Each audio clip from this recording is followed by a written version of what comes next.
¿Qué tal? Empecemos con una reflexión. ¿Alguna vez se ha sentido esa mezcla de orgullo y agotamiento al ver crecer la propia empresa? Uf, sí. Construir algo es increíble, pero a veces uno acaba siendo el centro de todo, ¿no? Atrapado en cada pequeña decisión. Tienes un equipo, pero sientes que trabajas más que nunca.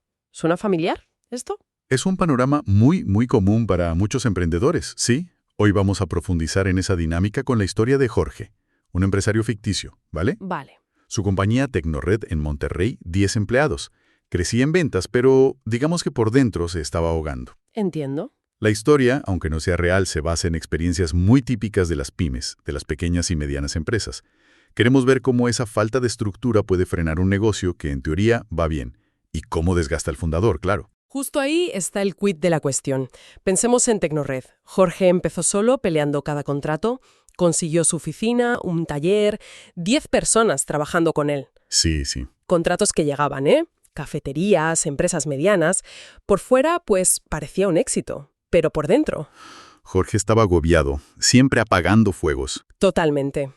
Que si dónde comprar esto, que si cómo cotizar aquello, la garantía de no sé qué, quién autoriza los viajes, los gastos, un sinvivir. Llegó a decir, medio en broma, pero yo creo que muy en serio. Tengo 10 empleados, pero siento que trabajo para 11. Uf, Y detrás de eso, pues había un cansancio real. Él era el eje de todo. Cada mañana la misma escena. Una fila de gente esperando a que llegara para validar cosas súper básicas. del tipo. Pues, ¿se puede usar la furgoneta hoy? Facturamos este cable extra, me firmas este anticipo para tal cosa. Imagínate. Claro, eso te consume. Te quita el tiempo para lo importante, para lo estratégico. Visitar clientes clave, pensar en nuevas propuestas, planificar. El futuro, ¿no? Exacto. El día se le iba en microgestión. Y claro, eso tiene consecuencias. Hubo un lío con unos equipos, unos routers que no eran los correctos para un cliente. Jorge, frustrado, pues echó la bronca a su gente. Normal, también. Y entonces uno de los técnicos, con algo de reparo, le dijo la frase clave. Es que nunca nos dijiste quién tenía que tomar esa decisión. Ostras, Para Jorge fue un jarro de agua fría.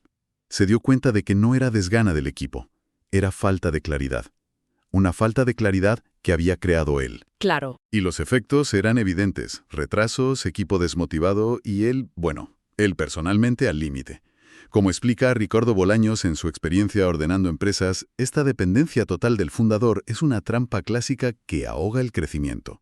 Me pregunto, ¿no es natural al principio querer controlarlo todo? ¿Dónde está el límite? Es natural, sí. Al principio ese control impulsa. Pero llega un punto en que se convierte en un freno. El momento crítico para Jorge fue con un contrato grande. Una cadena de cafeterías, instalar redes en 5 locales nuevos. Una buena oportunidad. Enorme. Pero el caos se multiplicó. Llamadas a Jorge a todas horas por detalles mínimos.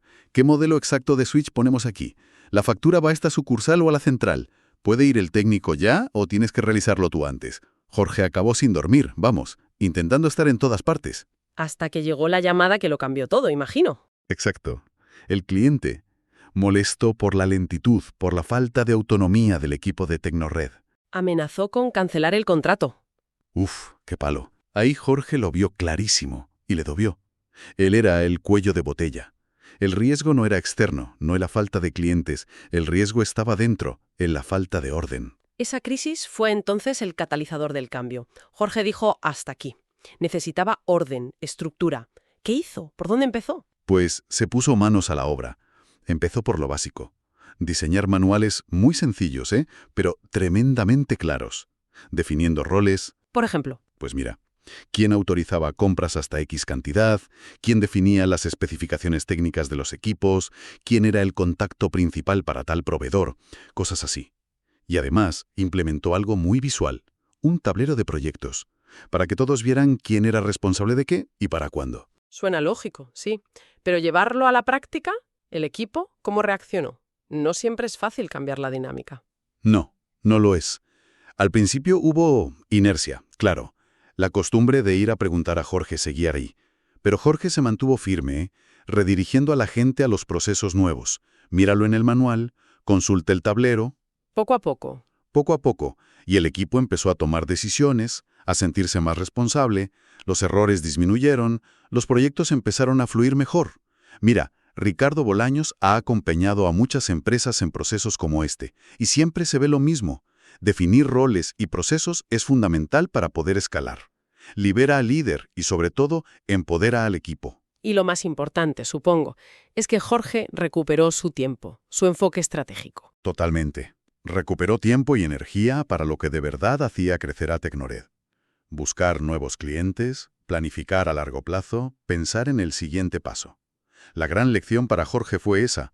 Tener empleados no es lo mismo que tener un equipo que funcione. Ya. La diferencia está en la claridad, en la delegación basada en procesos claros y en una estructura que permita autonomía, pero con responsabilidad. Una historia potente, ¿eh? Seguro que resuenan muchos empresarios que nos escuchan. Da mucho que pensar. Sin duda. Y quizá para quien nos escucha, la reflexión final podría ser esta. Sin pensar en una revolución total mañana mismo, ¿qué pequeña decisión, qué proceso, por mínimo que sea, se podría aclarar hoy en la empresa? ¿Cuál sería ese primer pasito para empezar a dar autonomía al equipo y liberar algo de ese tiempo tan valioso del líder? Una pequeña acción. Una pregunta muy interesante para llevarse. Los esperamos en nuestro próximo episodio del podcast Ordena tu empresa, donde ordenamos y ganamos.